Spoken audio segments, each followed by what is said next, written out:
Hey, it's Mike Garafolo from NFL Network in the good old US of A. You're listening to my guys in the UK, the Third and Short podcast with Raiders fan Matt Davenport, his buddy Tom Higgins, and the producer Jamie Crawford. So keep it locked in for some American football knowledge coming at you right now. Hello and welcome to episode 4 of the Third and Short podcast. Hopefully the same people are still listening. You've not got bored of us yet. But it's another weekly episode. We've got co-host Tom Higgins and producer Jamie Crawford, and obviously me, Matt Davenport. And you'll probably know the format of the way the show goes now. We tend to talk about last week's results for our teams, the Giants, the Raiders and the Buccaneers, and then we'll talk about next week's games. But obviously the Raiders didn't play last week. It was the bye week. So we're going to go straight in and hand over to one of you two. Probably go with I'll go with Jamie first. Go with me first because Tom's going to take about 20 minutes. What a great result for the Bucs. You even called it on the podcast last week and said you would pick off Aaron Rodgers, and you did it not once but twice. Pick of the season. Yeah. So over to you, mate. I mean, I just absolutely love it as well because a few weeks ago, the amount of love that we gave to A-Rod, I mean, I still love Aaron Rodgers. He's really cool. But you know. Fuck A-Rod and fuck Matt Brown. I think one of the weekly saying. I think one of the most amazing things that we had in that game as well, it was the first time since about the 60s that we didn't have a single turnover or foul or a sack against us. Like, that's unreal. Like, to play against the Packers, who are arguably the second best team in the NFC behind the Seahawks, is ridiculous. So 38-10. I mean, the first quarter was awful. I almost gave up. I was like, this is going to be a long night. I'm pretty sure I even put it in the chat, said it's going to be a long night. And then we scored 28 unanswered points in the second quarter, and then obviously finished that off with the third quarter with another 10. 38 unanswered points against Aaron Rodgers. He couldn't do anything. I mean, I know how good our rush defense is, but Rodgers couldn't do anything, and it was an absolute joy to watch. Tyler Johnson got his first touchdown as a rookie as well, so I'm quite happy with that. Another man got his first touchdown as well. I'm sure I'm going to touch on him a little bit later as well for a special mention. But it was an absolute great game, and I absolutely loved it. I mean, I still think the Packers are going to make the playoffs, definitely, and they're going to be quite a team to beat. But I'm very, very surprised. I'm not going to lie. I mean, I did put us for the pick'em, but, I've got to. But a team that I did pick on the pick'ems was the Vikings. But unfortunately, they didn't win, did they? So I also picked them. You actually picked them, Tom? Full sweep. So don't listen to us. What do we know? Yeah. But yeah, I mean, absolutely. Incredible game. I absolutely loved it. And I'm sure the excitement I felt for that game was nothing compared to how you felt, Tom. The merch worked, didn't it? The lack of merch. What can we say? What can we say? What can we say? The Giants are back, baby. They're back.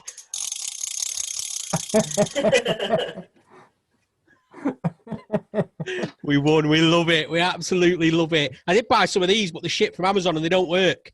Can't get them working at all. Been twisted for ages. Just not having it. Just explodes out of nowhere. Well, I've been wondering what you've been doing. Hey, there it is. Go! Amazing. Sorry about that, dog. Rocky's going mad. I can't wait for Lord to clean that up. Yeah, there's a lot of this. I didn't realise how much it'd be. But yeah, I bought 3 because I expect 3 wins for the season. So I'm going to have to try and get these to work somehow. But I'm going to find the shop that I bought them from and absolutely curse them out next week because these two are dud as anything. I'm starting the gym tomorrow, so maybe it'll be the strength that will get them working. But we got a win. I've got no idea how Washington threw it away, to be fair. But a win's a win. I couldn't give a shit. We finally got that win 6 weeks in. So for those of you who don't know, Washington had the final drive. We were obviously 7 points ahead and they scored a touchdown, which meant they were 1 point behind. And Riverboat Ron, being the risky guy that he is, every credit to him, called for 2, wanted to go for the win. And, probably thought that he could get through our defense. But we've been solid most of the season and they held strong. And it was fucking phenomenal to witness.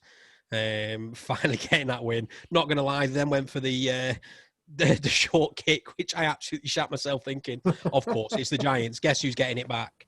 But no, we come up strong and absolutely buzzing. Crazy to think that puts us back in the divisional race that we were hardly out of anyway, only with one win. Yeah, well, tied third, but yeah, because obviously the Eagles have got that draw, haven't they? But we've got the Eagles coming up on Thursday. We've got to fucking smash, and I'll get to pop another one of these. I might just have to pace the top and sort of shake them. But yeah, that's a huge game on the Thursday. And if we can put something together on the offense, our defense will keep us in games, and it has throughout the season. We've only been hammered once, and it was against the 49ers practice squad, and I'm just putting that to an off game. The other games we've been in all the way. And, if Jason Garrett finally allows himself to try and go more than 5 yards per drive, then, we will start winning games. So first win for Joe Judge, brilliant. I bet that felt great.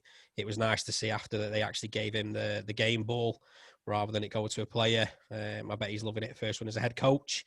And gives the fans a bit of relief, finally getting ripped for a bit. So it gives us some optimism for next Thursday, which will probably come on next Tuesday when we speak, and I'll be absolutely battered and hating life. But still, we're back, baby. The G-men are back. Yeah, good result, divisional game. So as I mentioned earlier, it's an extra, it's like it's pulling a half, isn't it, or winning a half, if you will. And and exciting at the end as well, with the going for 2 points. I mean, I think I mentioned in the group chat, they've got Jack Del Rio as a defensive coordinator, former Raiders head coach, was nicknamed Black Jack Del Rio because he likes to gamble in plays. And it's still surprising to see them go for that when they're not playing that well themselves. I thought they'd take the point and try and nick it in overtime. But still, it was exciting to watch. I know our friend JJ, who's recently got into NFL, has been watching a lot of highlights. He loved I told him to watch the highlights of that, and he loved the ending of it and how exciting it was. Yeah. Great. And to mention the Bucs as well, a phenomenal win against the Green Bay Packers. So it's a good result. And from my own selfish point of view, I'm really pleased they got that win out of the way this week and not next. Because we'll go straight into next week's games, and I'm not confident in getting a result against the Bucs. They are unbelievably strong on the defensive side of the ball. I think I gave my prediction in the group chat of what I think the Raiders will do. I think they'll just try and gain short yardage, a lot of screen passes, dink and dunk is what it's known as. Try and grab 4 or 5 yards every play. I expect Ruggs to go downfield in those plays and hopefully try and take two defenders with him. And that sort of frees up Darren Waller and Hunter Renfrow a little bit to gain the 5 or 6 yards we'll probably need. I can't see our run game being existent at all, as much as I love Josh Jacobs. I can't see the Tampa Bay rush defense is impenetrable, I think, at points. It's really, really strong. So I would probably just sit Jacobs out. Don't get hurt. We're not going to need you in this game. We're probably going to lose. I know that's not how Gruden will work. He'll be trying to win the game, but I just don't think we'll get much out of the run. So my own opinion of that is I think we'll probably use Jalen Richard a lot as a blocker and try and get these little 5 and 6 yard passes out. And that's probably as best we can hope for. Control the clock a little bit, keep your D on the field. Quietly confident against your offense in that we've just sort of kept Mahomes relatively quiet, and he is the best quarterback in the NFL, give or take. So I'm quietly confident we'll be able to do bits against the Bucs. However, you have got Tom Brady, who's won 1 or 2 games. You have got won about 2 or 3 Super Bowls. Yeah. I mean, I'll let him have one. It has been down to him, by law of averages, I suppose.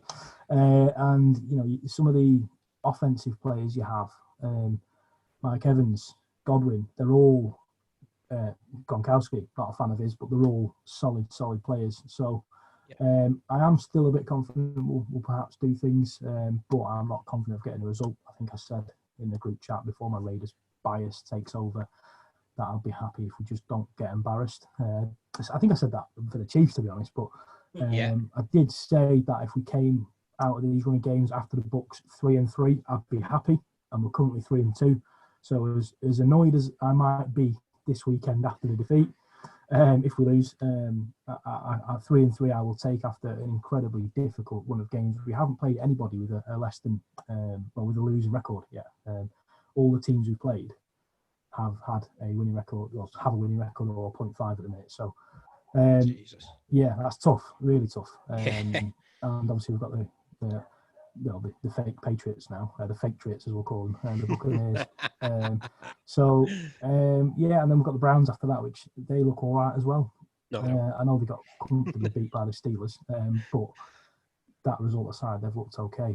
After that, it's really winnable games mostly. If we can get a result this weekend, I'd be buzzing, but I just can't see it. That's my perhaps pessimistic approach to this week. I don't know what you think about it, Jamie. If I didn't know you, I'd say we'll smash you. I'll be completely honest. Who are the Raiders? No, I'm joking. I only know a lot about the Raiders because of you. So if I was just coming up into this game as not knowing anything about the Raiders, I'd think we'd comfortably win. But I know there's dangerous parts of that offense. I mean, our rush D is incredible, but somebody's got to break it at some point. Why not Jacobs? I mean, he's got some quite good numbers. I think he's 4th overall this season on rushing. So yeah. I can't see why. I mean, we haven't faced an elite running back yet. If Josh Jacobs is elite, I think he will be. I think he will. That's Wayne Thomas. Yeah. So, but yeah, I mean, you make me nervous. If I didn't know you, I'd be fine. I just can't one of those wait things. to host next week's episode. One of us, I mean, most likely Tom as well, but one of us is going to be unhappy next week. Yeah, what you two get a tie now, and it'll be me again on my own. I mean, I'll take a tie. I mean, but again, like we're 4-2 at the moment, so even a loss, we're still in a winning season, and we don't really get that a lot. So I mean, I'd happily take a winning season. I don't care if it's say 8-7. It's a winning season. I'd happily take it. Yeah. 8-7. It's not even 8-7, is it? I can't even. The reason I have Marcus Allen in the background today is the story's come out this week that he's obviously a Hall of Famer running back for the Raiders, and he's been meeting up with Josh Jacobs and teaching him a few things, giving him a few pointers, and they've become, according to Twitter and people in the know and stuff, they've become quite close and quite friendly this last week or two. So that is why I've literally got Marcus Allen there. No other reason. We didn't have a game, so I can't give props to anybody who didn't play. So I thought it was a nice little story for a former player to reach out and help someone he probably sees he's going to be an elite player. I'm biased, obviously, but I think Jacobs is the real deal for me. So you touched on it earlier, Tom, but it's another divisional game. Yeah. Eagles football as well. It'll be mine and Phil's first sort of real one. He's heavily following the Eagles this season, so two best mates finally collide, and I really hope that we get the win. My concern is the Eagles have got so many injuries, the same as sort of what San Fran had against us, and then you just sit there and you're like, oh great, is it gonna lightning gonna strike twice again? But hopefully the Giants being complacent, they learn from that this time out. My only concern is that Boston Scott, their backup running back, who is absolute trash, seems to have the game of his life against the Giants. I remember when he played against us last, when he was called up, he ran for over 200. And Miles Sanders has been confirmed as out for the game. Brilliant. Can't wait for Boston Scott to up his game against us again and absolutely run all over us. But we've looked really good on sort of run defense, so I'm hoping this time we actually show him for what he is. Leonard Williams, I mean, I slag Gettleman off for the trade, and I stand by that. It was a wasted sort of pick. We gave a third rounder for him halfway through a season where we were guaranteed to lose. And because we didn't sign him by the end of the 2020 season, we've now given away next year's 5th round pick for him as well, because we put the franchise tag on him. So it was a terrible, terrible piece of business. And last season he looked awful. He didn't bring anything. Stat-wise, he was okay, but, no sack. I think he had half a sack, sorry. He's on 4 sacks already this season. I think it was 4 now he's on already this season. And he's looking like a monster. So unfortunately, he's going to want paying big, which was the whole reason we didn't tie him to a deal this year. He's trying to earn it this season, but he'll probably outgrow the Giants, I reckon. And the Giants probably scared to pay him. But I'm hoping that, he has that stand-up game with Lawrence and Tomlinson, and we shut that run down, because I'm happy to leave the ball in Carson Wentz's hands. I really am. Let him do whatever he wants, because I'm sure I'll have about 6 picks and plenty of incomplete passes. Carson Wentz is dump. Yeah, absolutely. I've never been a fan of his. When he was drafted, it was obviously him and Goff were the two that were talked about at the time. And I think Goff went first and Wentz second, I think. And I've never, ever been a fan. I remember when I first started working with you, and it was the Eagles were the team, weren't they? Yeah. And then Wentz got injured, and it was, I think I said to you, teams don't win Super Bowls with backup quarterbacks. It turns out Foles is better than Carson Wentz. So, but yeah, I've never been a fan of his. I think he's absolutely pony. Yeah, I think I do. I probably will pick the Giants this week, to be honest. On a roll, with 1-1. Yeah, that is a roll for us. Yeah, that is a roll for us. That momentum should carry a bit of weight, though. You've won a divisional game. You've got another divisional game against a team that are fragile. So I do think that will carry some weight. So I do think the Giants will win this week. Mark my words, we'll come back to this episode. We will win the NFC East with 5 wins.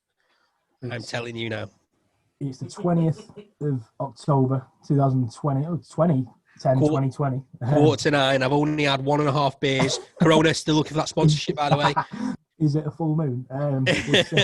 Yeah, we'll touch on the beers. I've got another Aldi. It's not a craft beer.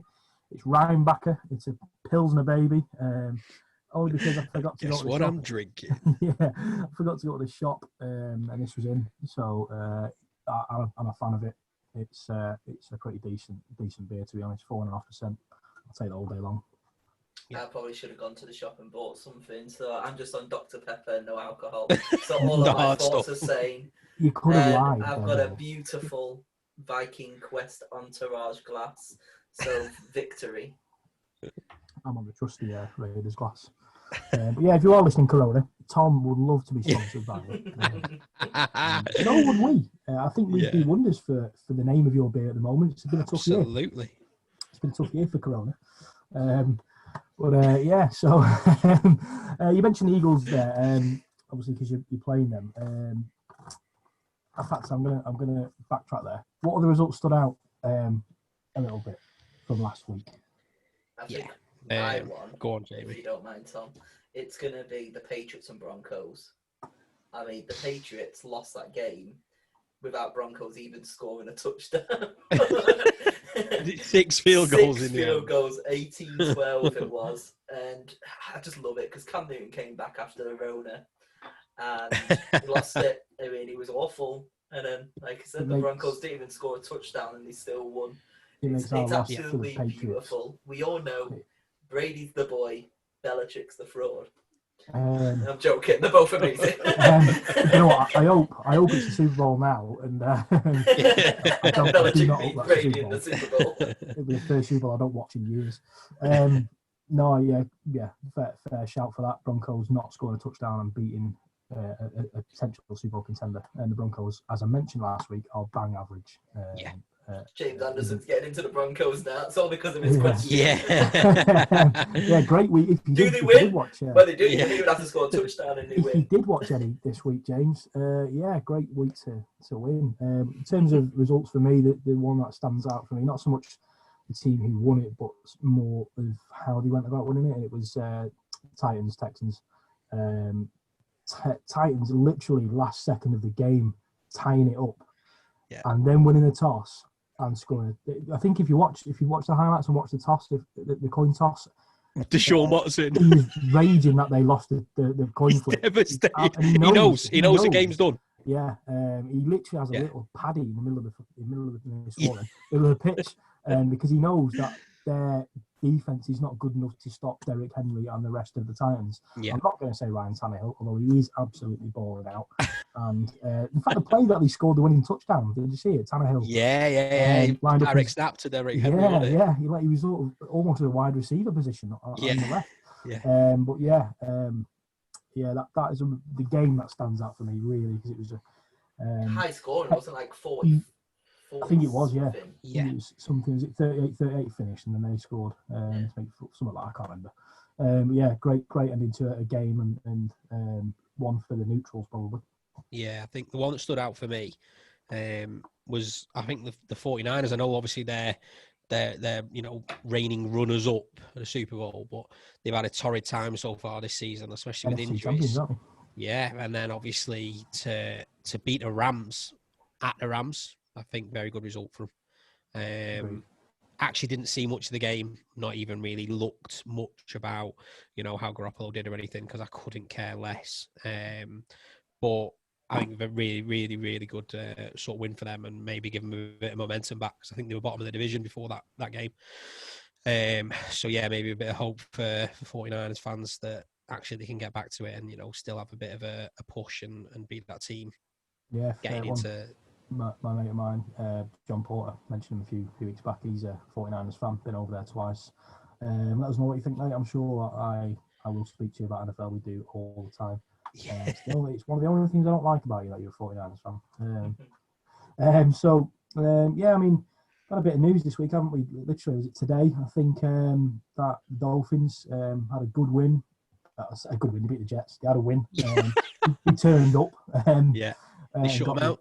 Got the win. But yeah, it's a divisional game as well for the Dolphins. So slightly controversial. I think that they've announced that they're going to bench Fitzmagic and start Tua. So he wants to wade in with their opinion on that. I'm shocked by it. I really am. Like, I know we've obviously had the discussions and we will, but I just think it's a terrible decision. Like, I understand that the Dolphins probably aren't going to go anywhere this year, but they had all those draft picks. I would rather finish on maybe a, 0.500 season, which you've probably got a chance to. And Fitzmagic, free for free. Yeah, and Fitzmagic he's not showing his usual. I'll play 2 games and I'll absolutely drop my arse and look terrible. Maybe it's coming next week and they know. Yeah, maybe they've seen it in training or something.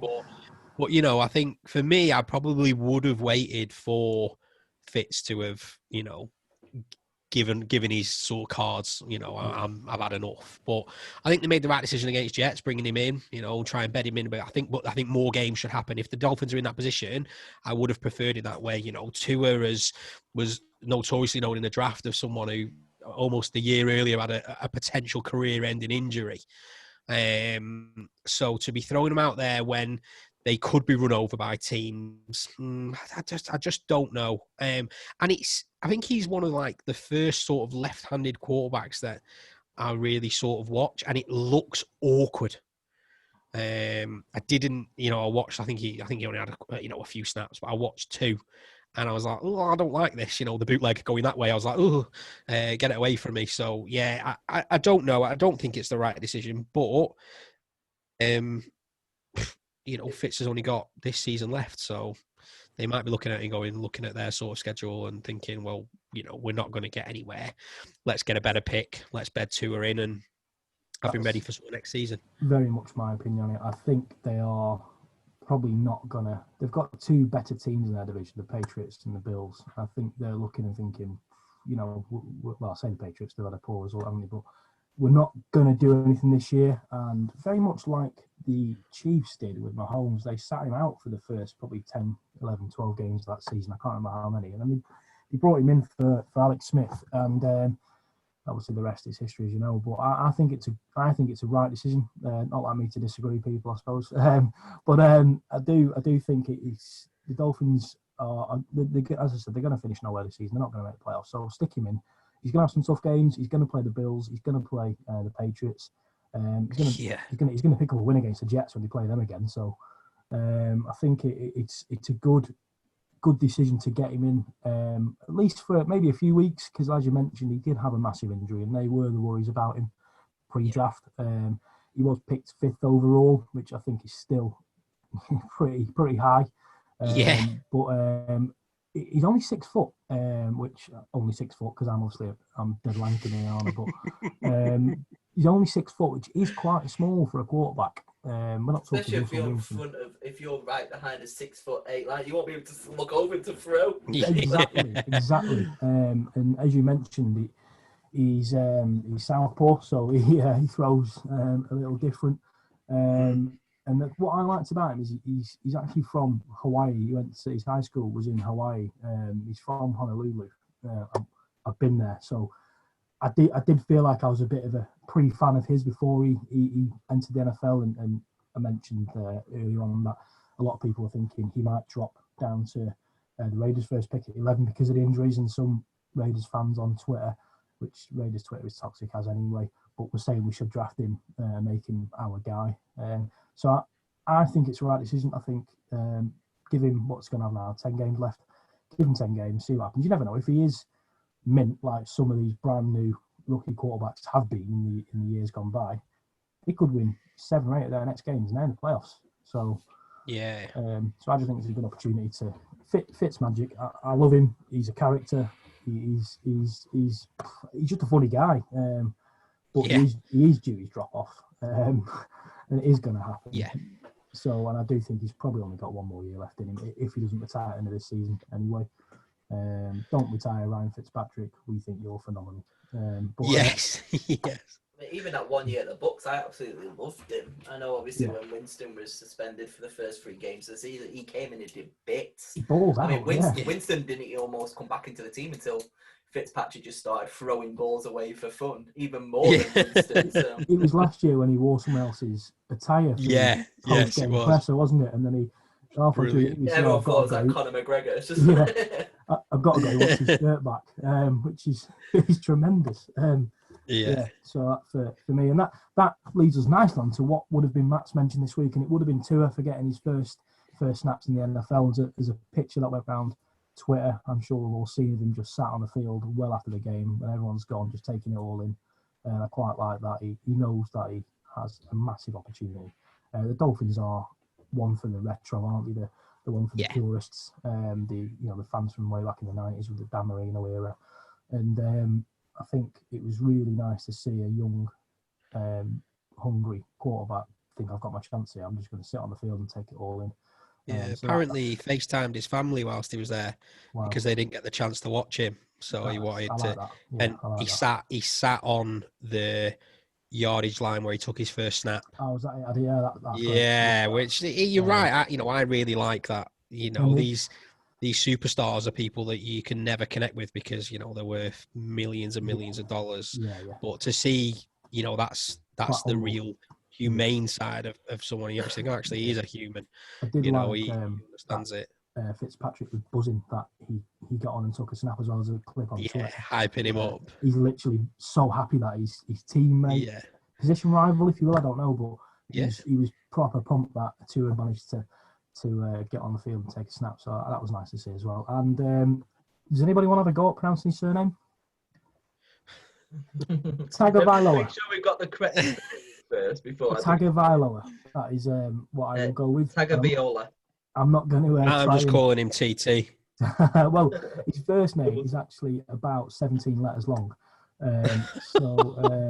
It's it actually tells you how to pronounce his surname. Tagovailoa. That's it. Tagovailoa. It should be an episode of trying to pronounce the hardest words in NFL play.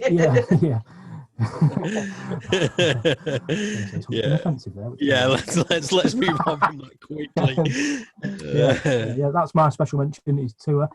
I think we'll leave Jamie to last because he didn't tell us. Yeah, agreed. Yeah, he's excited for it, isn't he? Mine's going to go to the beast, Eric Henry. The guy is just stupid. he's unreal. 212 yards, an average of 9.6. 2 touchdowns, and his longest was 94 yards. Averaging a first down, pretty much. The guy time he's on the is unbelievable. I watched his bloody 94-yard rush, and he just doesn't look fast because he's so big. But then you actually see these DBs just getting left in his trail, and you're like, wow, like I was watching some clips, and you've got former sort of linebackers saying they'd probably make the business decision to back out of a tackle against him because they want to keep the career. The guy's just a monster, and you saw it when Deshaun Watson. It's not. I don't like the overtime rule.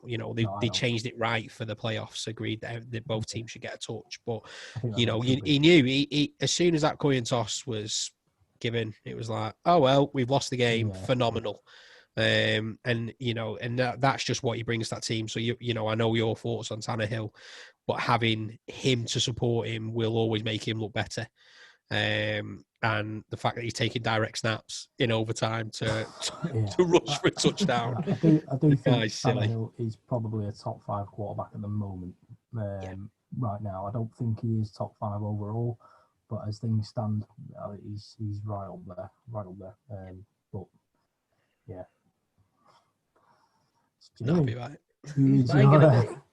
Who is your special mention of the week? There's only one man it could actually be. I've already mentioned Tua, so It's a man who got his first touchdown since December 8th, 2018.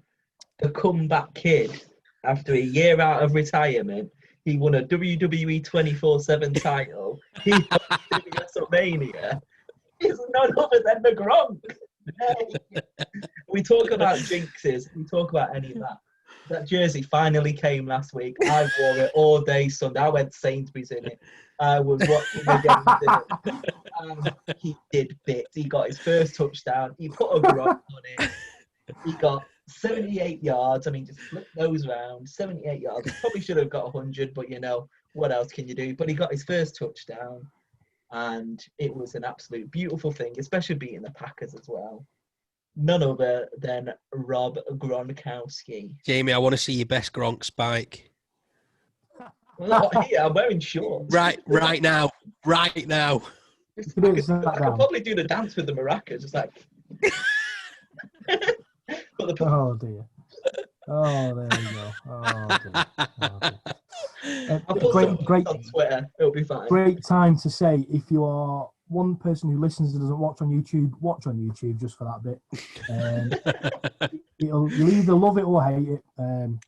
Much like Gronk. Yeah, he is Marmite. He very much is Marmite. So we obviously touched on something in our group chat today. I wanted to talk about, last couple of weeks I've had an opportunity to do a bit of research on head coaches that have just lost their job.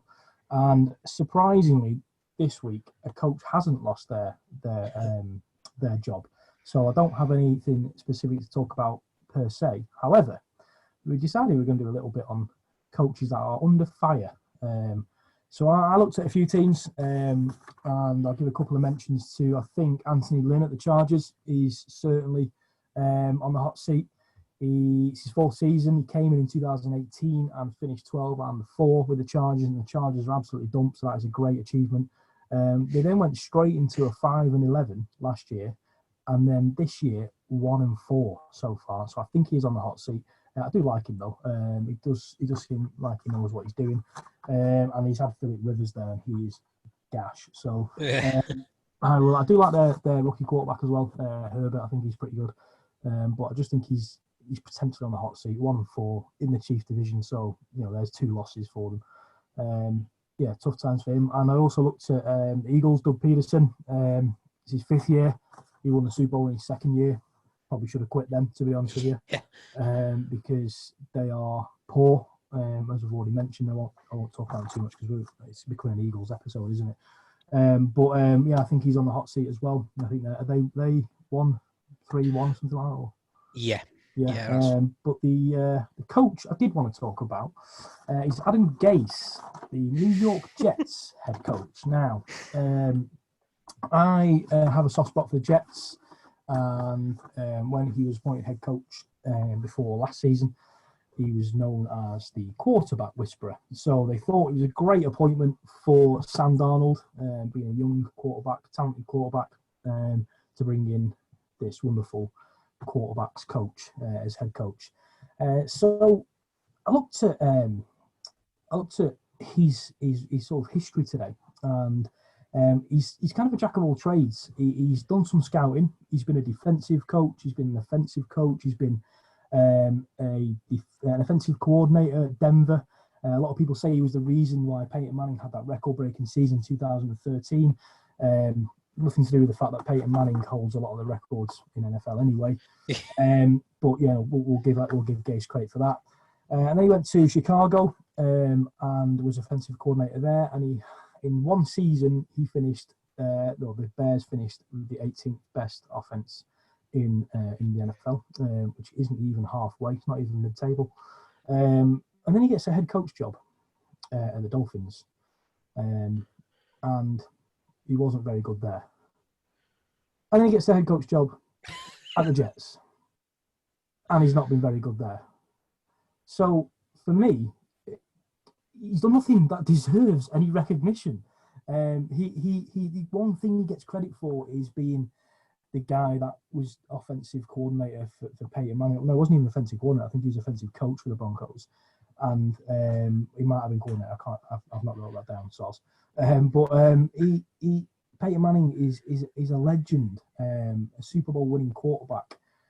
I'm not having it. That Gase twice, yeah. He had to do it a longer way around than superior brother Eli. But he, I thought you were going to fire off another one of them cannons then. But I'll in his face later. He's, I'm not having it that Adam Gase is a head coach. That he does not deserve to be a head coach. He's done nothing of any recognition that warrants him being a head coach. So the fact that they got shut out by the Dolphins, who, as we've just mentioned, are average, they're 0-6. They've not won a game, and he's still got a job. After not scoring a point against the Dolphins. Against the Dolphins, who are average. They're clearly getting rid of the pieces to their puzzle. They've let Le'Veon Bell go. That they just cut him. They took the hit on his salary, which I can't remember what it was, but it wasn't small. They're looking at getting rid of Keenan Williams, who is a beast, and they used as their, I think he was the 3rd or 4th overall pick a couple of years ago. And they're looking at cutting Hill. He's on a trade block. Won't be long, I don't think, till Darnold's probably on, up for grabs. And one or two others. They let Robbie Anderson go last year. So it's, to me, it's so obvious that they are looking for Trevor Lawrence next year. That they're already rubbish and they're getting rid of the best pieces of they've got. So I think you mentioned pre-record that clearly they're going to keep him because you would have got rid of him by now. Absolutely. If they do keep him and they want him to be the quarterback whisperer with Trevor Lawrence, you're going to ruin a potential career for Trevor Lawrence there. Yeah. There's only one quarterback whisperer, and that's Bruce Arians. I'll ignore that. He wrote a book about it, and that's the reason he came in for Winston, and that turned out well. But now he's got Brady, so we're all right. So we're okay. But yeah, for me, I'm just ignoring Jamie's comments for now. For me, I can't believe he's still got his job. And if you are a Jets fan, Wayne from Sigs, sorry. I feel for you, man. Of the whole fan base of the NFL, that you have still got that numpty in charge. And it looks like you potentially will have next year as well, with probably the number one pick that everybody wants to get Trevor Lawrence. He's been talked about for 2 years now. And it's going to probably ruin Trevor Lawrence. I think they'll keep. I think he'll go, but I think they'll keep him for this season. I don't think they'll want to bring someone in now whilst they're going through what they're going through to start them off with, another 10 losses. So I think it was do or die against Miami for the back office. It was either get rid of him, then bring someone in that they know they're going to be on a losing season, or just live with how shit he is, knowing that they're going to, like you say, they're decimating the team already, trying to get some draft cap to go with that number one pick and just have him there just to soak them losses up even more and then get rid of him in the off season. I think I mean, that's best case for the Jets. You know, and if they do stick with him, Jesus Christ, what are they doing? But yeah, I mean, you know, the Jets have a good history or a long history with quarterbacks. They had Joe Namath, the first AFC quarterback to win a Super Bowl, as I mentioned before, arguably Super Bowl number 1, whatever you want to call it. But you know, he's regarded as one of the original great quarterbacks, and yet they just. I like Donald. I think he's pretty good. He's shown glimpses of being right up there when he's pressuring straight away every single snap almost, and he manages to wriggle free and still get a completely pass off. I just feel a bit sorry from that. In the draft that Donald came from with Baker Mayfield and one or two others, they were talking that Donald was the most talented out of the quarterbacks in that draft, and I just feel a bit sorry from that. He's got it tough, really, really tough. He had Le'Veon Bell to sort of carry some of the weight, and they've got rid of him. And other pieces, I just think it's a shame. I do like the Jets. I have a soft spot for them, but just a shame. But we play this year, and guaranteed we'll get the one win. I was about to say, you reckon 0-16? Yeah, for me, yeah. One in the Raiders group chat I'm in, somebody did put they think this is the worst NFL squad roster, whatever you want to call it, he's ever seen in all the years of watching the NFL. And you know, the Browns went over two seasons 1-31 a few years ago. So yeah, tough season for the Jets, and I can't believe Gase has still got a job. On to a little bit more of a lighter note, though. You want to talk about some rules of the game? Yeah. We've what have we done so far? We've done how you score points, and how you move the ball, basically move the chains. So I thought we could how to lose the ball. Turnovers. How, correct. Yeah. So here's our special guest, James Winston. You could not have a better person to talk about. I thought I'll move out the way for you guys. I've had my little moment on Adam Gase. How do teams not get rid of the ball? How do opposition teams get the ball then? I don't know how to describe that. So let's say let's say the Giants have got the ball and the Raiders want to get it. How can the Raiders do that? Fairly easy, really, against the Giants. But so we've spoke about the 4 attempts to get that 10 yards. So if you don't do it at the end of that sort of that fourth attempt, you're either kicking for a field goal. If you miss that, the ball's theirs. If you score it, you're kicking back to them anyway. Or if you punt that ball, again, it's going to them. The others are you fail to make that 10 yards and you go for it. You either try to pass or rush over that, and you fail. The ball just gets turned around, and it's it would be the Raiders' ball. But then there are obviously others that we, especially the Giants, love to do, which we'll move on to Jamie for. But it's where you lose possession before them 4 attempts. Well, I was going to say that there's only one way. You have to have Dan Fumbles Jones. You need Tom to talk about fumbles, and then there's only Jameis Winston that you can talk about with interceptions. Jameis Winston, the king of interceptions. I mean, look, I love Jameis Winston. I always will. I think he's criminally underrated. I mean, considering he still had the highest passing total last year. Let's just rewind a minute. You just said Jameis Winston is criminally underrated.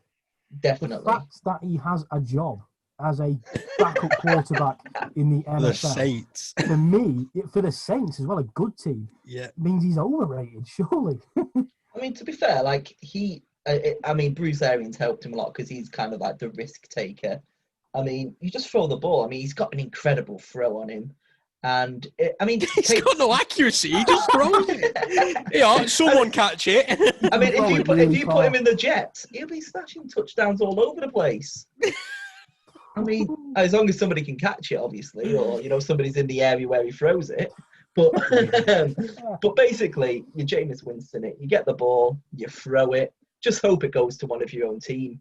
Sometimes it doesn't. Sometimes you have a really good defense and they just come in front of the ball and just grab it and it's theirs.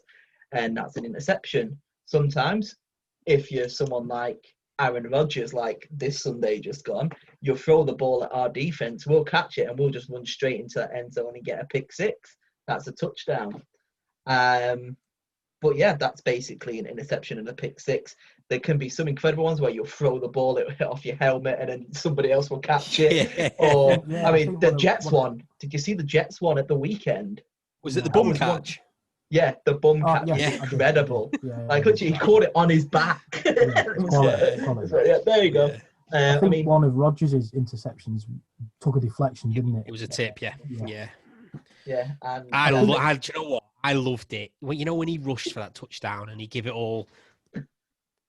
To watch him then get drilled. We are I getting so many clips out of this absolutely episode. Loved it. It was fucking brilliant. I just love how can't everywhere on stand him. social media now, it's just Aaron Rodgers doing this. Yeah. And you're just like, how's that feel, mate? You lost. Yeah. That's 38-10. So good. How it's That going is and just how it calm. finished. And I he's just wonder there if on the we should all floor. have a moment where all three of us do that, and it'd be a great clip for TikTok.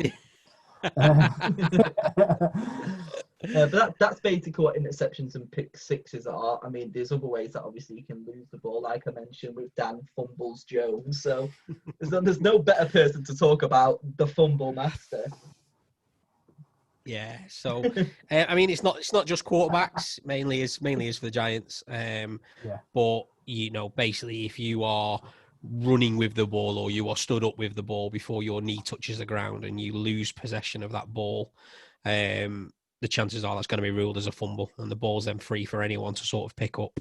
Naturally, the defense are the ones that are going to try and pick it up, scramble for it, and you know, return it. Tay Crowder did it absolutely brilliantly against Kyle Allen this weekend. Fackrell and Blake Martinez ran a route, you know, picked off on each other, met Kyle Allen straight on. Fackrell got a hand in. He absolutely crapped himself for some reason and just went, oh, there you go.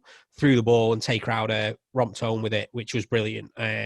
Shout out to Tay Crowder because he's been great coming on as Mr. Irrelevant, and he's done really well for us the past two games, so absolutely loving it. But as Jamie mentioned, Dan Jones is notoriously known for his turnovers because of his ball control.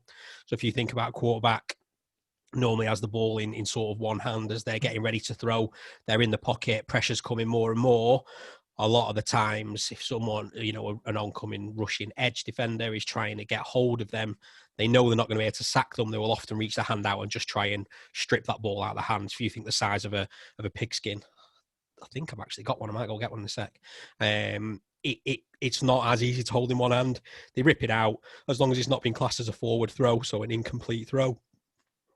It's ruled as a fumble, and the ball's there for, you know, people to pick up. And yes, Dan Jones is notoriously known at being one that can't hold the ball that well. It doesn't help with the O-line he's got in front of him, and we haven't seen as many so far this season. I think he's only had 2 fumbles. I think the thing with fumbles, so I want to double check this with the actual statistics, but with fumbles, the team that usually fumble the ball usually get the ball back. Yeah, do you know what? It would be interesting to know that. 40%. I reckon when you fumble it, you'll always have the person just jump straight on it. I reckon they keep the ball, unless obviously you just punch it away and it goes like further down the field. But usually they'll just drop it and then you just drop straight on it and you'll get the ball back. I'm going to say it's about 60, Mahomes 40. had one yesterday, didn't he? Yeah. Mahomes got a wet snap given to him quite low, and it hit his finger straight away. And he was quite composed actually. He let the O-line's leg step over it first before reaching for it. I think he did well. But like I said, it's good to say, because like I said, even if you fumble the ball, you can still get the opportunity to keep the ball. Yeah. So as long as you land on it first, it's still your ball, but you just have to start from where that ball landed on the floor. So you could lose a few yards, but you still have possession of the ball. So even if they knock out your hand, you could still keep possession of the ball. I think that's important to know. Yeah. And if it's knocked out and goes out of play, you've lost it. Yeah. And if it's knocked out and goes out of play, it's still ruled as yours, isn't it? Yeah, because you're the last one to touch it. Yeah. Yeah, cool. Yeah, so if you are new to the NFL and you are following this podcast, let us know if you're getting on board with the rules, if they're making sense. Probably not, I imagine. But I do know there's a few people that are fairly new to it. I mentioned JJ earlier. I think Orin, your friend, listens to it, Tom. If you are brand new to it, get in touch. Let us know. We've had no questions this week. We had one. I just wanted to say before obviously we do run out of time. I don't want to obviously just come out with loads of questions, but there was one that I remember seeing, and it was not particularly for him per se. It was from our main boy Gaz, Main Gary boy. Ewing, and it was obviously he wanted to know. Obviously, he already knows, but to new listeners, why would a team tank a season? Okay. Yeah. So we kind of have touched on it actually. Yeah. With for those that are brand new, tanking is where you throw the season basically. So in the NFL, if you are the worst team this season, you will get the first pick next season in the draft. So the top and bottom is that your team's crap, you get to pick the best player next year. And having that number one pick can change a team's fortunes massively. It can also flop. There's a lot of examples of players being picked early on and not being successful at all. Jamarcus Russell stands out for the Raiders, absolute waste man. Quick story on him: they gave him some tape to watch, and they had suspicions he wasn't watching the tape, so they gave him a blank tape and they asked him to report back on it. And he reported back and said he watched it all and had no comments to make on it. So yeah, I took it all in and it was a blank tape. So that's quite a famous story that went around years ago. Not too Lad. Yeah, I know, yeah. It's pretty funny to be fair. Wish it wasn't my team. But I think he was number one overall, as well. So it's quite, and he was fat as well. And there's no get him on here about it. Yeah, I mean we can't talk, but he's probably not doing much now. Living off that big rookie contract. But so a team will often, well not often, but teams every now and then will make a decision early on in the season that they are going to throw the season to try and change their fortunes and get the number one pick. As we mentioned, the Jets, for me, they are tanking, they are throwing the season, they want that number one pick because you already know who the best players are going to be in the next draft because they're all coming out of college. And we mentioned Trevor Lawrence, he's the Clemson quarterback. We've talked about him earlier on in this episode. He is very, very, very highly rated, has been for a couple of years now. We watched the college final last year, didn't we, between Clemson and LSU, and it was Joe Burrow versus Trevor Lawrence. You could tell there was probably a year's difference between them because Burrow did look better than Lawrence. Yeah. But we don't watch enough college football to know. Probably when we get around to the draft episode, we've got somebody lined up tremendously in Mark, my Geordie friend, and I've mentioned it 3 episodes in a row now, but his knowledge about college football is phenomenal. So that'll be a great episode or 2, or maybe 3, where we build up to the draft in April, where he can talk about various things, and we'll probably have a bit of time for people to ask questions because he'd be a great person to ask. If you've got, if you're a fan of James Anderson, for example, if you get into the Broncos, it'd be a great time to ask Mark who he thinks will be great. So that is why a team tanks. It's frustrating for the fans because you're in for a really, really tough season without any success. And I think before the Giants got their win, questions were being raised. Were they tanking? I don't think they were. They keep it all. They're just poor. 2 weeks time, baby. 2 weeks time. So that's my take on it. Do I agree? Agreed. Not really. No. But I see why teams do it. Just to sort of before we wrap up, just to sort of touch on it, when we say throw a season, it's not that the players go out and throw the game like you talk about in football. That'd be obviously match fixing. It's the sort of corporation make the decision to make their team as weak as possible by trading out all their talent for more capital in the draft, knowing full well that whatever's on the pitch is not going to beat anyone. So they ultimately get that pick. Yeah, with that said as well, sometimes players know that their teams are tanking, so they know that they are potentially in the window for a new team. They know they might not have a job next year, so players can step it up. You can have really, really good players on a team that finishes 0-16, and they, the almost big fish, small pond scenario where they know the rest of the team's really poor, but they've stood out. So they players can up the game. It can have a reverse effect, I suppose, on tanking. But I think another good thing to look at as well at some point would be the actual side of it as a player. The amount of like research you have to do and watching film, and the amount of players you have to learn is incredible. And if you've ever watched the film Moneyball, I know you both have, like how it's just like, oh, you're being cut, you're moving to a different team, and it's like, all right, and just let's just grab the bags and go. It's like mental. If you could imagine telling fucking Paul Pogba, mate, you're going, mate. They have so much power in England, it's ridiculous. Amari Cooper at the Raiders, when Gruden came in, he traded into the Cowboys for their first round pick last year, and Cooper's a good wide receiver. I do like him. But he was known for dropping a couple of times, but he was young. I think he was drafted 4th overall or something like that. And the story is that he was on the practice field and got shouted over, Amari, get your stuff, you're off to Dallas. And that was that. Madness. Imagine going to work. You work for Tesco. You get drafted to Sainsbury's. That's mental. Weird. And it's not we're talking because America's that big as well. You're completely moving across the yeah. It's like Oakland, you've got a whole family. I've just bought a house here, or it's like Oakland is far west coast, California, Bay Area, and he was off to Dallas, just literally off your pop. You're off to Dallas. It's not as if it's round the corner. It's not as if you're playing for Liverpool and you get sold to Man United, which is a 20-mile trip or whatever it is, 30-mile trip. You're going miles and miles and miles away. They're massively uprooting without knowing about it. They don't even complain. Just go, okay.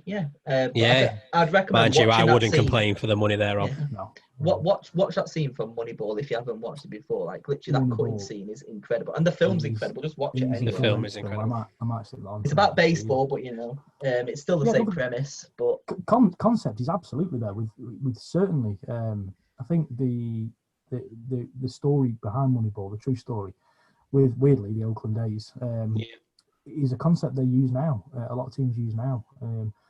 I won't ruin the film, but it very much changed. We mentioned the draft earlier, where players are expected to go first, second, third overall, whatever, and it just changed the concept where they brought in a statistics guy. It's how I play Football Manager. It's genius in some respects, and Jonah Hill. I love watching films of Jonah Hill anyway.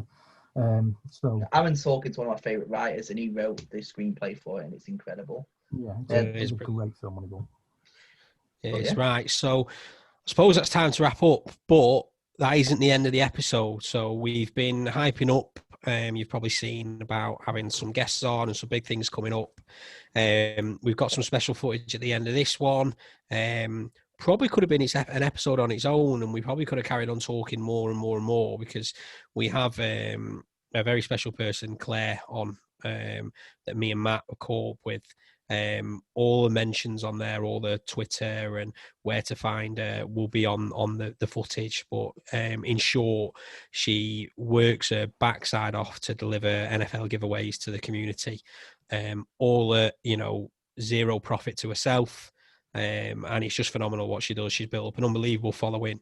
There's currently a Giants one on there, which again is fantastic, and some of the merch she gives away is phenomenal. But not just that, she is an absolute super fan, and her knowledge is unparalleled. 30 odd years of supporting the Bears and obviously following the NFL.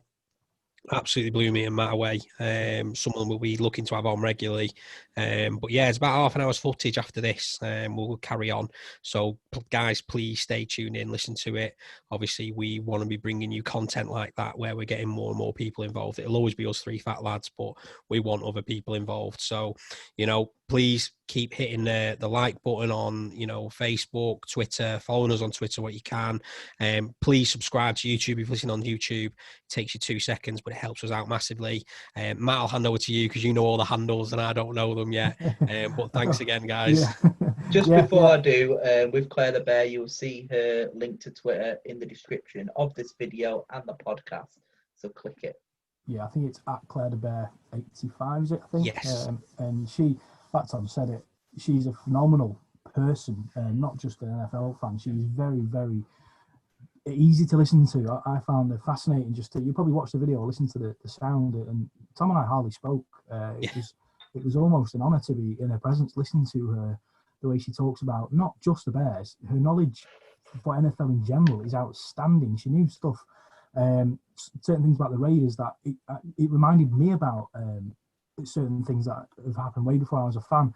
And she shows off some of the merchandise, and one item she brings up is absolutely outstanding, and I would love to get my hands on it just to see it. It's a chrome mini helmet signed by Jim Plunkett. It's a Raiders helmet. It is outstanding.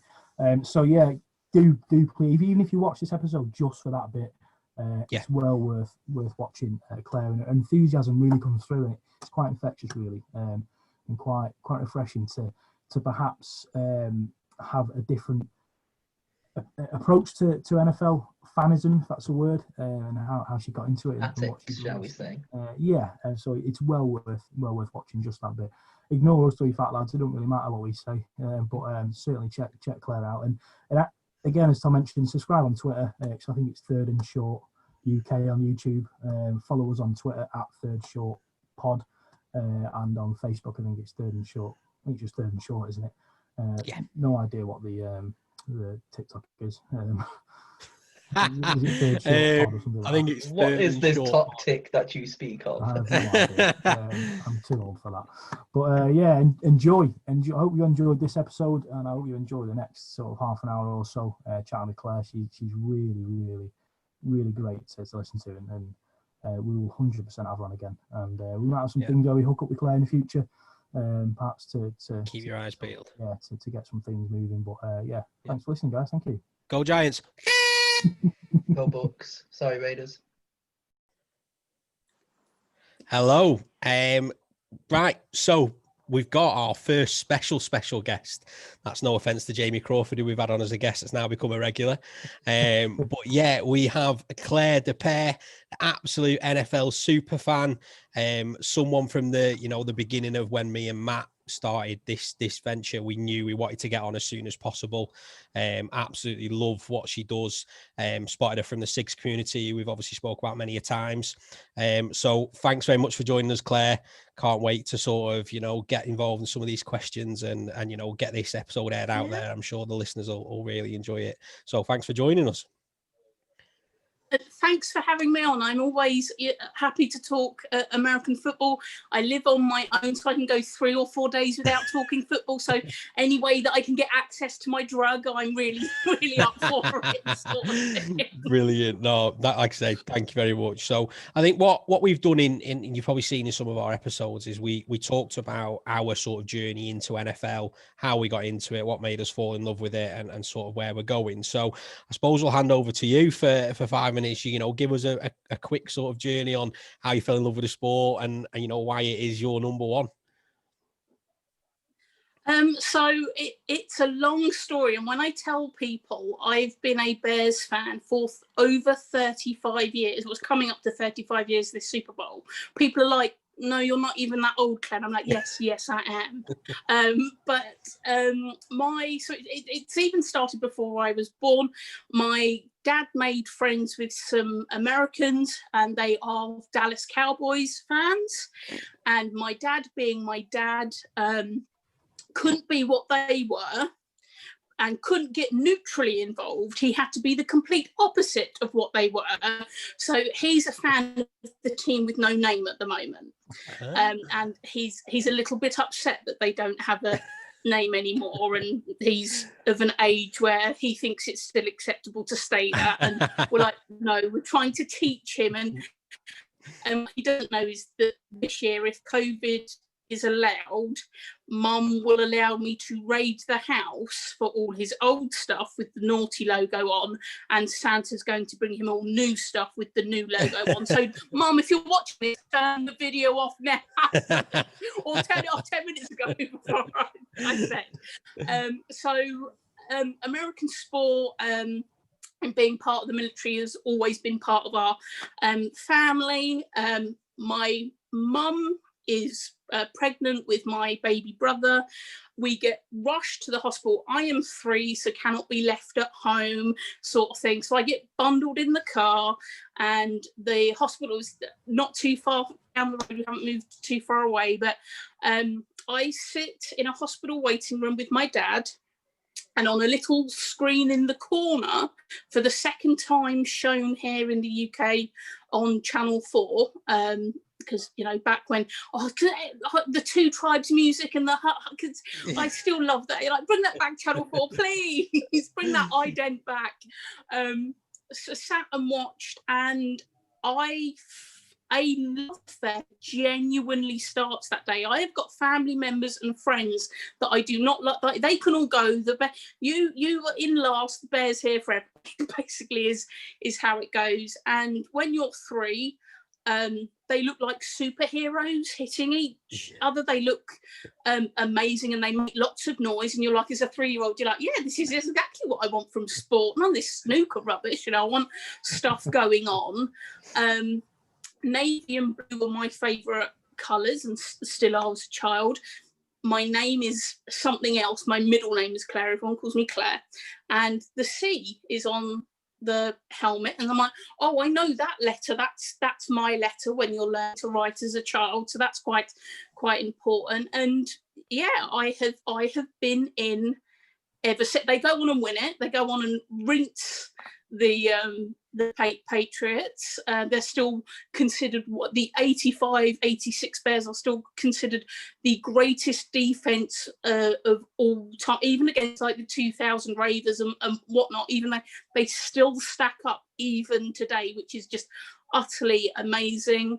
I love the fact that we're one of the founding franchises, and that we're a team with a bit of history and clout and weight behind us, and that we have more Hall of Famers than any. We may not have as many rings and whatnot, and if you go back, because we're over 100 years now as a team, we have NFL championships, and we have 8 of those. You can't just go. The Patriots fans can't just go, oh yeah, we've got 6 sort of thing. It's like, the sport started before you were even about, darling, you know. So you have to take the whole lot. And the only team that has more than us is Titletown, is the Packers, you know. And they wouldn't exist without a loan, an interest-free loan that Bear gave them, because no bank or investors would touch the Packers at the beginning. So every time I get mouthed off by a Packers fan, I'm like, no, I'd like to hear the word thank you for the nice loan that we gave you to keep you going. You know, keep your mouth shut. And it's amazing how few fans know. When I actually bring that up, they're like, okay, thank you for the education, but I wish that was talked about more. Yeah. Sort of thing. To be fair, you're right. I didn't know that, to be fair. I'm not a fan of the Packers. I don't like the colour. I don't like Aaron Rodgers. I know that's a controversial statement, but it's interesting to know. The worst thing is, if I wasn't a Bear, if I didn't get grabbed by the Bears, I share my birthday with Vince Lombardi and Joe Montana. Wow. I was destined to be a football fan just from that. But you're like, sort of thing. Agreed. So I think one of the biggest things that stood out about you, you know, from what we've seen on Twitter and one things I'm massively interested in is obviously the giveaways that you do. You spend so much of your own time. So just talk to us, I suppose. Give us a bit of a plug about what that is. Let the guys know. You know, it's a brilliant thing that you do. So go ahead. So first off, I hope you're on Twitter. If you're not, please go and follow at Clairedabear85 and do all that good social media stuff. Yes, I am a Bears super fan. If I flip this, you know, my Bear Den is looking quite good, but I cover all 32 teams for the NFL. Everyone gets some lovings. Doesn't matter what my personal feelings are about the Packers or the Cowboys or whatever, you have to have some lovings too. And what I do, I enter raffles.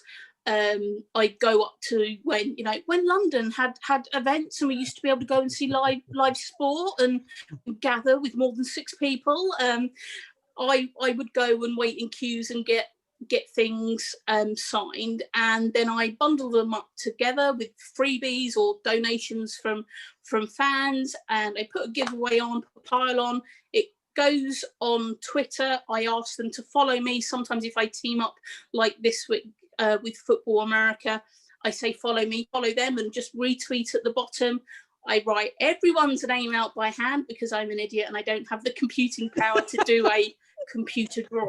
I dig my hand in the bucket, dig, I pull out, I check that they have complied with the 2 or 3 easy things I have asked for, and then I get in contact with them and tell them they won, and winners cover their postage because I'm not affiliated with Nike or New Era. This is basically fans helping other fans out, and the reason it started was I'd been doing them for 2 years, and it was sort of quite sporadic. This is my 241st out over nearly 6 years. Wow.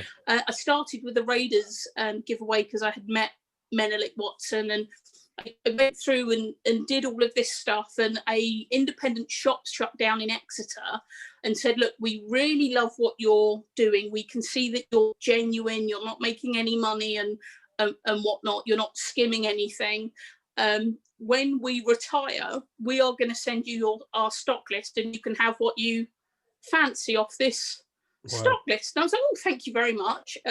They said I'd have to wait till after they were doing a closing Super Bowl party at their Exeter University. So there wasn't a lot of Panthers or Broncos bits, but they said like there was quite a few Raiders bits. So they were like, you can turn those Raiders bits, you can swap and whatnot for stuff. I just can't make money for myself. Like if I do sell something, occasionally a few bits have been sold, that money has to go back in the pot, and it buys a mini helmet to get signed and whatnot. So they send this email off, and I go through and I tick everything that I found, which is basically everything, just like tick yes.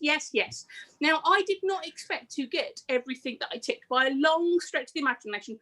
I thought we might get 5 to 10 items, 20 at an utter, I was just like, pick whatever you fancy and send it to me, because the policy here at Giveaway HQ is beggars can't be choosers sort of thing, and they basically sent everything I ticked off, which was 8 moving boxes worth of, when you move house. And I was recovering from surgery when it turned up, and I couldn't lift the kettle. I wasn't allowed to lift my jeans up or anything. I couldn't lift anything heavier than 1 kilo. And I was so lucky that I had 2 friends in the house to push this stuff into the house. And it took 4 days to go through and then do an entire stock check for all the stuff. I couldn't move the stuff in the house. It was crazy. Amazing. So thank you very much to Francis Bevin for being the grandfather of Giveaway HQ. And then because that I got stuff in and became so big, people saw that I had stuff, it sort of snowballed from there. And then I've got if say NFL UK are putting on something, and like the Giants, I've got a Giants mini helmet I can grab out the cupboard and run down to London and wait for 8 hours for the off chance to get it signed. I'm time rich, asset poor, so now I have the assets, I can put them in to get signed. And I am going to show you some other things later, but last year when the Raiders were over for anyway, move on swiftly. I got to meet Jim Plunkett. Wow. And through the donations, I'll save up. So I have a separate PayPal pot that people can chuck money into and whatnot. I want to get a chrome helmet because they're quite nice.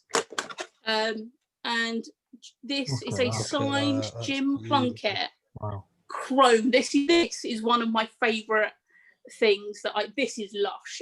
This is going to get lots of lovings when it goes. But I got that signed by him.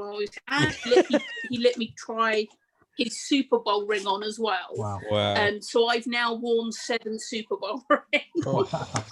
More than Tom Brady. Yeah. But he was so lovely. He was not only was he a total gent, but someone who was an excellent advertisement or ambassador for the NFL. You could see him being wheeled out, much like Peyton Manning and whatnot. He just has that kudos, and feel about him and respect. And it didn't matter what team he was obviously on the Raiders, but Bears fans were chuffed to meet him. There were Chiefs fans who were chuffed to meet him as well. You know, there is, you get to a point where, you transcend your team and you just become an NFL legend instead of your team legend. And he is one of them. Amazing. Well, that actually leads me on to one of the questions I've got for you is, what do you think of the London series? You know, how they've grown over the years. So off the top of my head, we've had 28 games since 2006. And we've been in Twickenham, Tottenham and Wembley. I love it. I love that we get to pick a mix of teams. You know, I am like, even when we go to games and I'm dressed like a complete nutter, it's very hot to put that costume on. But when the Jags are over, I will behave like a Jags fan, even though I will look like a Bears fan, and I'll check for the Bears score up in the corner for if we're playing.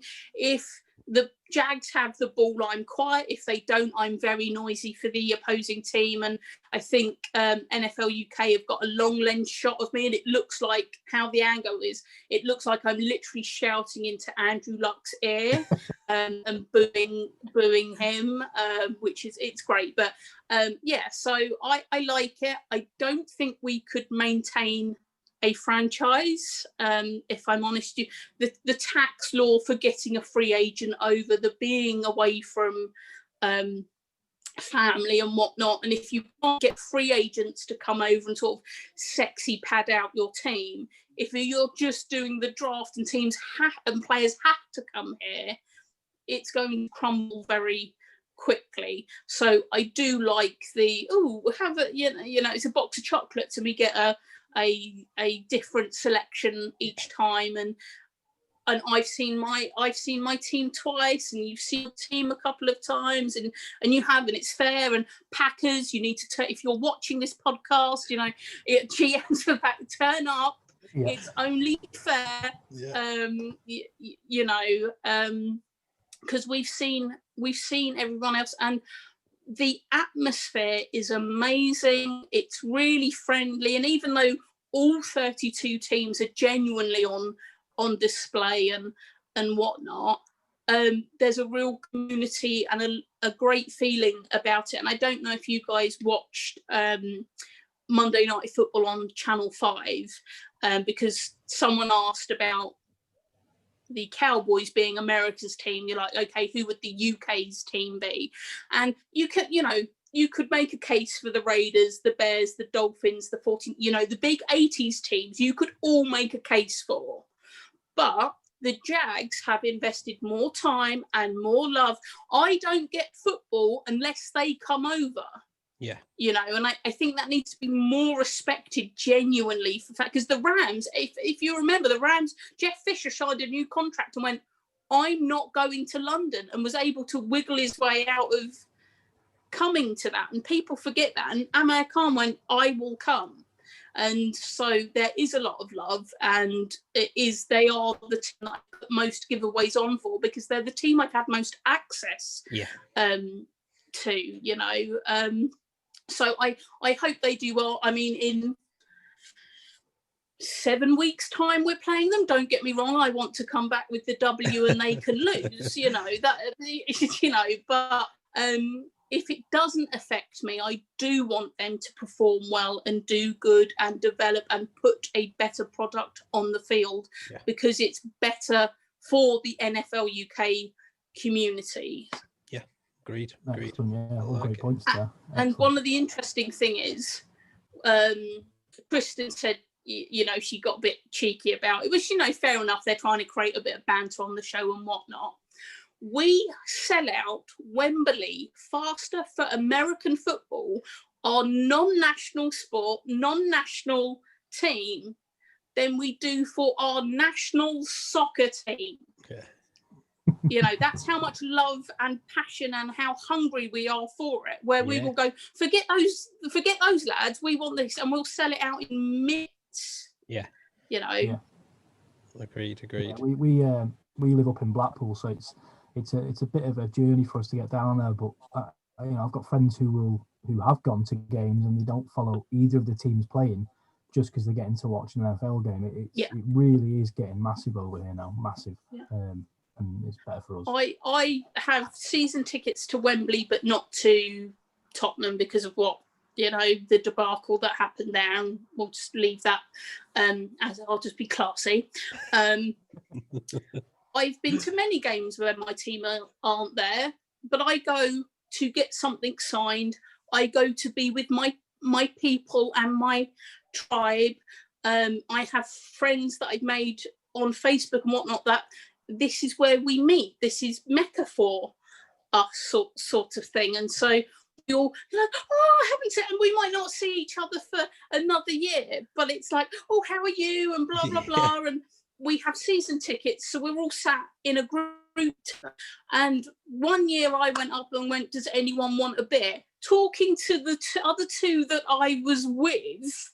And like 6 other people were like, yeah, I'll have a, and I had to go and get 2 rounds of drinks. But now we all buy each other drinks and we'll eat each other's popcorn and whatnot. And it's really, really nice. I genuinely love it. Awesome. Love it. Do it. If you can only go once, go to a game. Some people cannot afford for health reasons or money reasons to get a game in the States. If you're new to the sport and you are watching it, save up and come to London. It is not far different from what you will get from what it is in the States, and it's still as warm, welcoming and entertaining. The only thing is we tailgate a little bit differently, and that is it. But brilliant. So going back to the sort of merchandise side of things, Matt, I think I'm going to steal one of your questions here, but what's probably your most favorite piece you've got, or one that I suppose you've got a personal collection, I'd imagine? So there I think I've got over 50 autographs myself, sort of thing, but that's the personal collection. I think at last count it's over 250-ish signed items here at Giveaway HQ, but that can be anything from a card up to a full-sized jersey, full-sized helmet. So that does run the gambit sort of thing. And a lot of them have been like the Jim Plunkett, an in-person autograph, because JD Sports have put something on, or New Era has put something on, or on game day I'll get there at silly o'clock and just wait in the queue, and we'll keep going round. So my other friends that I go with, they can do all the fun stuff, but I have to go and get the autograph. It's almost become another job basically on game day, but it is what it is. Let's have a look. So these are 2 of my, I love my Jim Kelly Bills on the old retro Bills helmet. He's a total legend, and this comes with a COA. This was won in a raffle. And then I was given a very, very good price on this. And I do miss that the NFL, the rule is it's like 1 helmet now, only 1 helmet style and whatnot. And I can remember when to have 2 or 3, and these rules have changed. I don't know why they've changed for safety, because as long as it's the same type of helmet, it really doesn't matter what colours on the outside of their helmet. But oh well. But this is a Floyd Little Broncos old 70s logo, which I don't think many people would even remember the wonky donkey logo. So this is one of my favorites as well. And someone sold this to me for, like, I could have barely bought the mini helmet for the money that someone sold this to me, because people are like, no, we love what you do, Claire, we want to help out. And I couldn't do the stupid thing that I do without external support. And people, I've been lucky this weekend on my ACCA, here's a tenner sort of thing. Or when you go and do I'm really bored with doing the QR code for the NHS app. I'm used to doing it's October, I should be scanning for signed football stuff and winning tickets and upgrades to Wembley, Club Wembley. Those are the QR codes I'm interested in October. but people might win key rings and happen that, and they'll be like, oh, it's not for my team, Claire, or we got 3 of these or whatever. And so people will pass those on to me, and then I get them out into the wider community. And, I am very lucky. I live just outside London, so I can potter to things, and the NFL Courts London, NFL UK put on events and whatnot, and I can almost drop anything at any time to, oh, what, the NFL hark, the NFL calls, I'm on my way, sort of thing, and go and get an autograph and whatnot, and pick up a freebie, and so that's how that is, sort of thing. But yeah. Love it. Absolutely love it. Yeah. I think Tom's got a couple of questions about the Bears season, but before we go on to them, I wanted to ask you, what is the Bears' biggest need if they were, if they're looking at free agency now or the draft? Well, I'd love a season where we don't hear our Bears' names kicker. That would be a great thing, where it's just an automatic thing that I'm sick and tired of kicker controversy and the word doink. I think anytime that comes up on Twitter, you should have to send. If you tweet that to me, you should send me £5 along with that tweet. I think that now needs to be a rule for that. Our defense is pretty set. It is our defense that is keeping us in. I would be a complete and utter liar if I told you anything but that. So we do need, our offense line needs a bit of a tweak. We have lost Goldman. He's opted out because of the COVID, which he is fully entitled to do, and I fully accept and honour player safety completely, but you can tell we are missing him, sort of thing. We should extend Mr. Robinson, give that man some money, and whatnot. So yeah, anything sort of, we do not need tight ends. We've got more tight ends than we could shake a stick at. I mean, between the draft and the off season and before cuts and everything were made, we had 10 tight ends on our roster, that sort of thing. So I think it's like, what? Sounds like and a Jason Garrett on my offense. news feed. I'm like, really? Yeah. So I think the biggest need, and this might be controversial, I think Nagy needs to just be our head coach, and we need an offensive a play caller that just does that. Because with him going, oh yeah, you only need to hold the other team to 19 points. You're like, Patrick Mahomes can cough and score 21 points. So no, that doesn't work anymore. That's a very old style of thinking.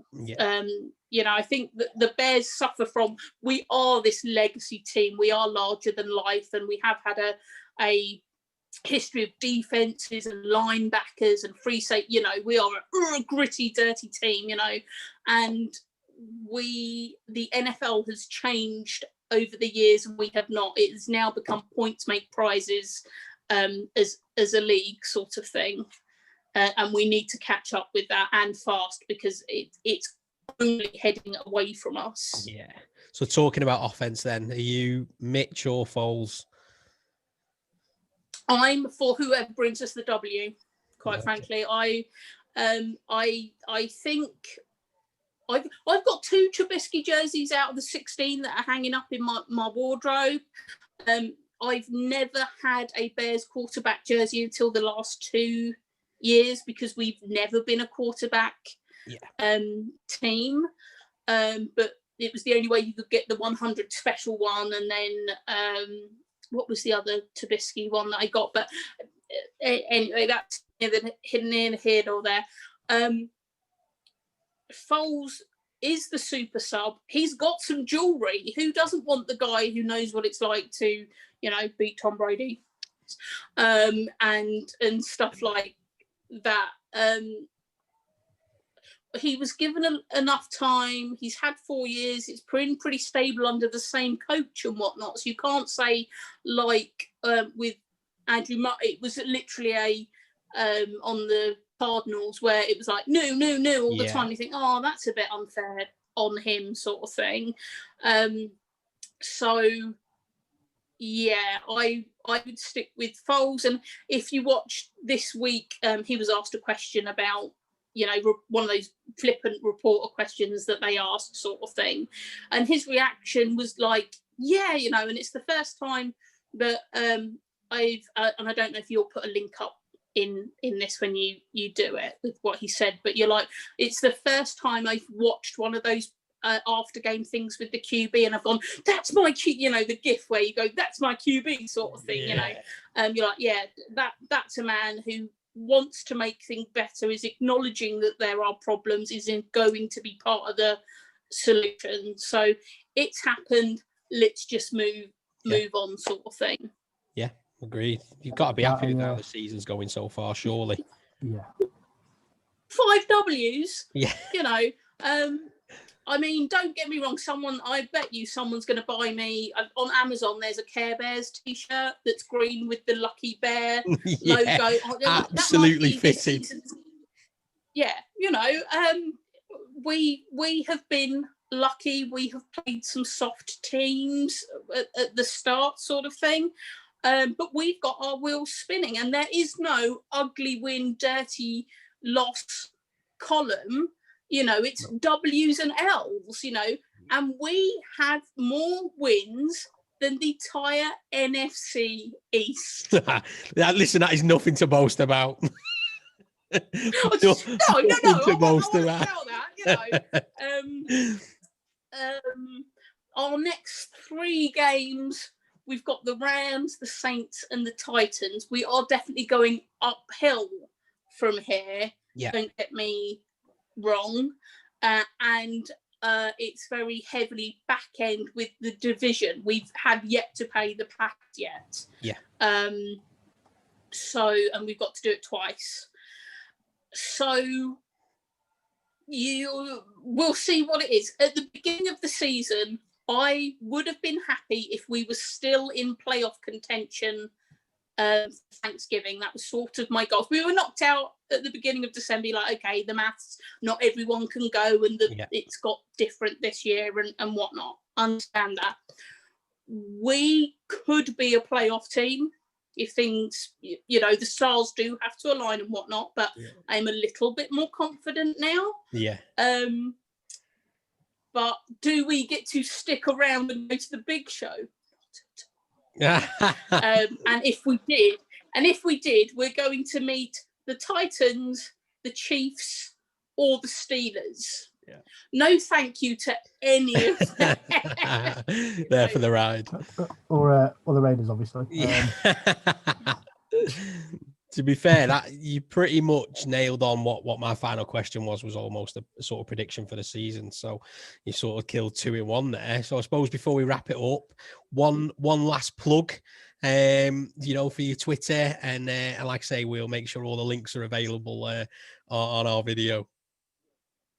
So please follow along at Clairedabear85. I do cover everyone's team. I have signed stuff for everyone's team. Because I didn't want to just be like a conveyor belt Brucey thing of sign things and whatnot. But I brought out the pop figures. So I've got Mike Ditka, Aaron Rodgers. I have signed items. Every pop figure I'm going to show you now, I have a signed item for of some nature. Steve Largent for the Seahawks, total legend. Lawrence, the other LT for the Giants. One of my favourite players, JJ Watt. I have an autograph here for Von Miller. I hope he's getting better and don't spit at the screen. No. I'm a fan of Von Miller. And Joey Bosa. All of those are proper, like with a JSA, or it's a card or something that is witnessed and authenticated. I do have Steve Bledsoe. So Steve Bledsoe's Patriots fan. Before you had a guy called Tom Brady, you had a quarterback called Trevor Bledsoe. He's the guy whose job he took. And I have his autograph, but that was an in-person signed photograph. But 7 of those 8 are, they're all legit because of the nature of them, but with their COAs and whatnot, and that is the tip of the iceberg of some of the stuff I've seen here. If you are new and you haven't, go sign up for Twitter, and my pinned header is some of the items that I have. It was taken mid-COVID. I think there might be 3 items that are no longer on that table, but considering how rammed that table is with stuff, it's no biggie sort of thing. But if you are new to the NFL, keep going, listen to podcasts and podcasts. There's lots of friendly groups out there. More often than not, everyone's really lovely and dependent. Like, we are 3 different fans from 3 different teams, and I am a woman, and we've sat and had a very nice conversation, and no one's mouthed off at anyone else. You know, I mean, if there had been a Packers fan, there might have been a bit more banter, but it is what it is. But just get your toes wet and get in. And we are a lovely, warm, friendly, and arms open community. And I can't wait to see you over on Twitter and welcome you with open arms. And I'm happy to answer any DMs. And I sometimes shops send me bits and pieces. I am lucky, but anything I get sent is for you guys. Like I said, I don't make any money. I think over the 6 years I've had a couple of free hats and a pair of socks, you know, but everything goes back into the box for you guys. I make no money. But at Christmas, I'm going to be offered a shop code to exclusively offer you guys for money off from your Christmas shopping at a store. So watch this case for no other reason. If you'd like a bit of money off, get over and follow me on Twitter, let alone what else you could win, sort of thing. But saving money, especially in these hard times, are great. And if you are in a position to make a donation, even if it's like a few cards or whatnot, a little bit of PayPal, even if it's just £5, that's a key ring I don't have to find. Or it's a slot in a raffle that I enter and win something with. And also, if you donate something and you're like, right, here's £20, I want it to go on the Raiders, I will invest that £20 on the Raiders, and I come back and I show you what your £20 buys, because I am the custodian of this. I just look after it. It's your guys sort of thing. Brilliant. But have a great rest of the day. Onward and upwards. Bring home the W's for everyone who deserves them. You know, like if I had a choice between, I'd rather lose to the Rams this week, but everyone stay healthy. And then my 2 best Saints fans, and I'd rather lose them next week in spectacular style. I'll take that sort of thing. Brilliant. But yes, that's generally the feel of the NFL community. I want you to do well and not get injured, but I want to come out better than you do. It's Couldn't have put it better myself. Sort of thing. So. No, brilliant. Well, like I say, Claire, thank you very much. Really appreciate it. Some brilliant answers there. Great content. Guys, get over to Twitter, like she says. We'll put the links in YouTube. And we'll have you on again soon, Claire. Thank you very much. Yes, thank you very much, Claire. Always happy to. Thanks for having me, guys. Stay safe, wash your hands, wear a face mask. And General say, the better we are now, the quicker football comes back to London, people. Come on!